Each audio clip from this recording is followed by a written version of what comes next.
not the video that I want to make.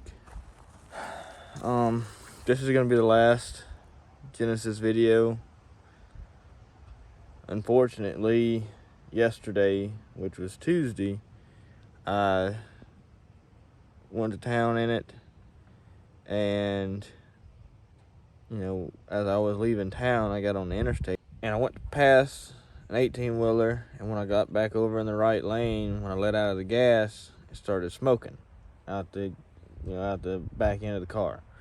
Well, I had an issue with a hose leaking, and it was dripping a little bit of oil on the exhaust, and it would smoke like that. Well, this looked like more smoke, but I didn't think nothing about it. So I pulled over, stopped, and I go ahead and call somebody to get them on the way with the trailer, because I didn't really want to have to try to fix it on the side of the interstate. Well, I'm sitting there on the phone. I get off the phone with them, and then I realize that it's still smoking under the hood, and it never, the time before that the hose was leaking, it just, when I killed the car, it stopped pumping oil, and that was it. It quit leaking, didn't smoke anymore. So I'm sitting there and I'm looking at it, watching the smoke, and it's getting thicker and thicker. I'm like, something's got to be on fire. And then the smoke turns dark black. At that point, I get out of the car, and at that point, I noticed out the front of the car there were flames sticking out. So I had popped the hood already, but I couldn't open it. I didn't want to burn myself. So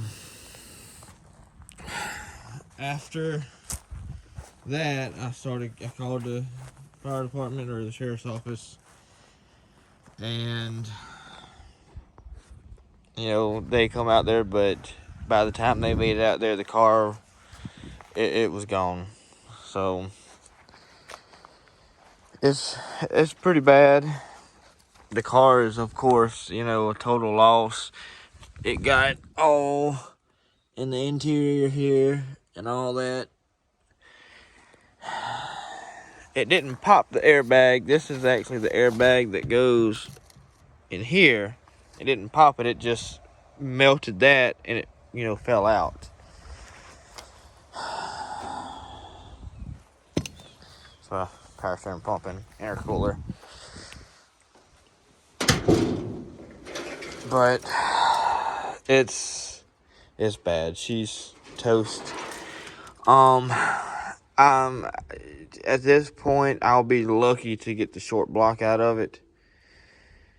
Of course, fuel injectors, the coils are gone. The intake, I might be able to clean up. I mean, it was aluminum, but the throttle body, it won't move. It could be because that auto air control valve is melted. I don't know for sure. I did hook a pipe wrench on the balancer down there, and the engine does still turn over.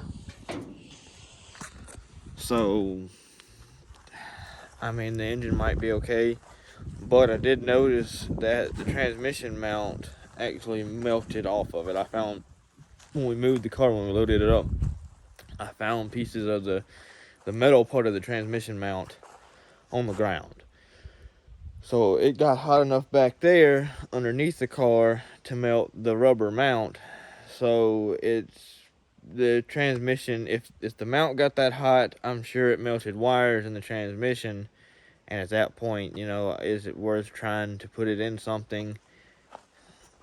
I guess the case would still be good. Theoretically, I could rebuild it, but I don't know what I'm gonna do for sure yet. But it hurts, financially, and it just, this is gonna change some things.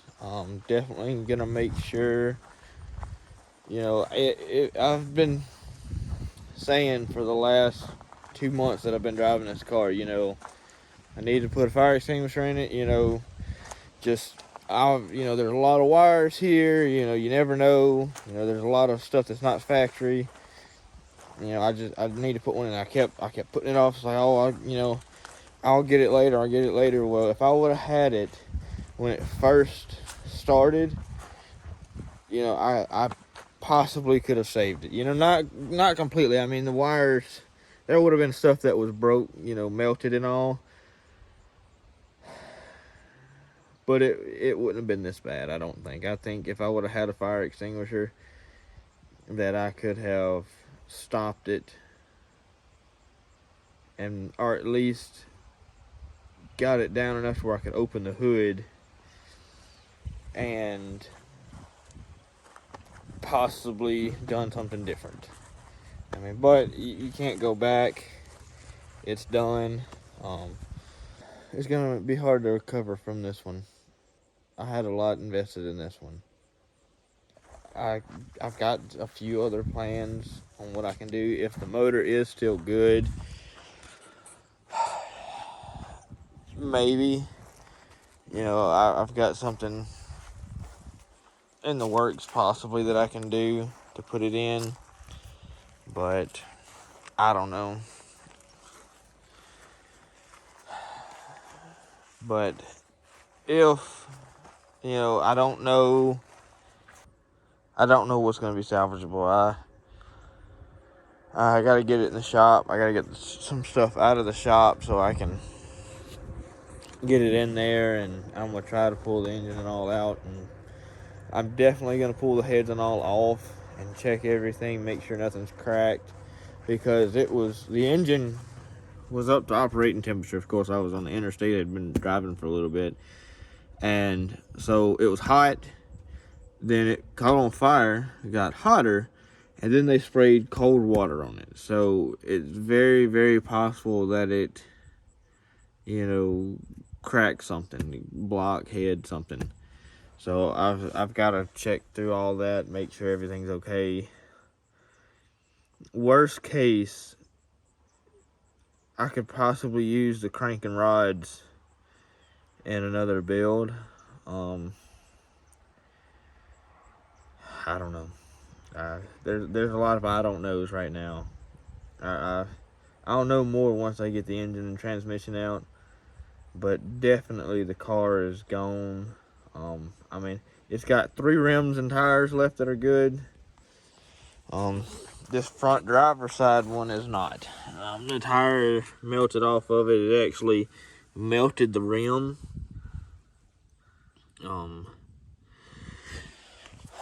But if there's anybody that's doing, got one of these and wants some parts, I mean, the back of the car, is okay. I mean, it did get smutted on this side, but the, tires and rims, the whole rear suspension is fine.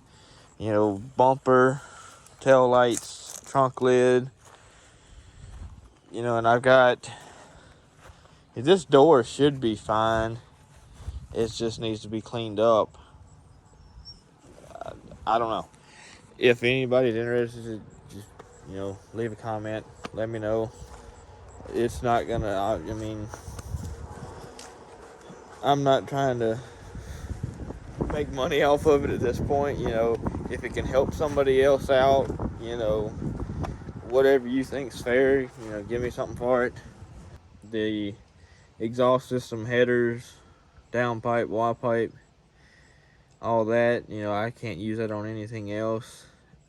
It shouldn't have hurt it. There was no actual gaskets or anything. It's all V-band clamps, except for at the very back. But I mean, it shouldn't have gotten that hot back there. Definitely learned a lot from it. Definitely gonna make sure there is a fire extinguisher in everything that I have now. Even if it never gets used, I would rather have it and never need it than go through that again, where if I would have had it, could I have saved it? Because that's the biggest thing going through my head right now is, if only I would have put that fire extinguisher. And then the crazy thing is I have one right there that has been in the 92 the whole time. That, I literally had to walk you know, from the shop to there, get it out of the truck, and I could have put it in the Genesis and possibly saved it. But I mean, it's all in the past. I can't go back and change it. All I can do is learn from it, and hopefully, you know, if as much as it hurts, if this saves somebody else's build from, you know, hey, you know, you got loose wires that you haven't tied up, go ahead and tie them up. You know, you keep burning wires on the exhaust, you know, plug wires, whatever. Make sure you fix it to where it doesn't do it, because it very possibly, where it looks like it done was right there on top of the engine on the back driver's side where the fuel line was. And right there beside it was where the coil wire and all was. So, or spark plug wire. So it very possibly could have burned spark plug wire, had a small little fuel leak, and, you know, lit the fuel on fire and just went on from there. I don't know for sure what happened. It definitely smelled like an electrical fire when I first realized that it was on fire. It smelled like it was something electrical.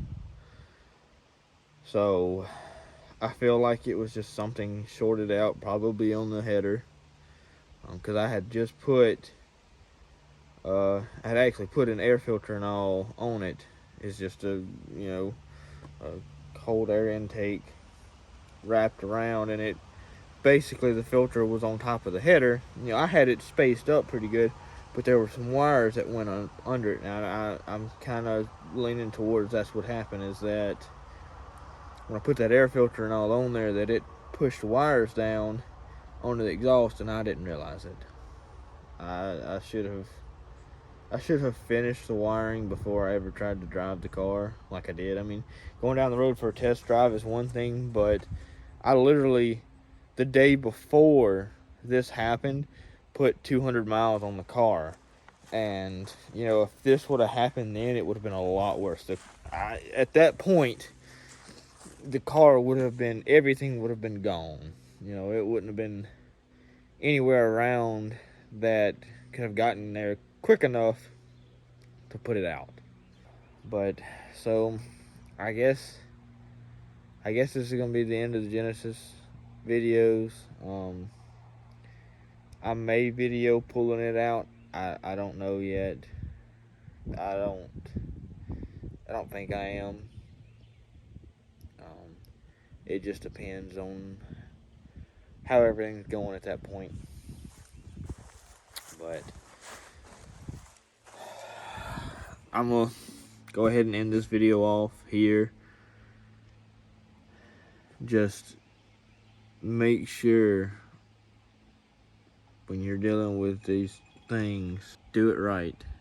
Don't cut corners. You know, it's one thing to get it to where you can crank it up, take it down the driveway and back real quick, but make sure you finish them. You know, at least the major things like that. Wiring should have been completely done before I ever drove it like I did. But I know there's going to be a lot of things I do differently now because of this incident. But that's it for now. Hopefully next week we'll have a little bit better news. It should be a dirt track video, so hopefully that'll be a good one. That's it for now. Thanks for watching. Make sure you like and subscribe to the channel for more updates. But that's it for the Genesis.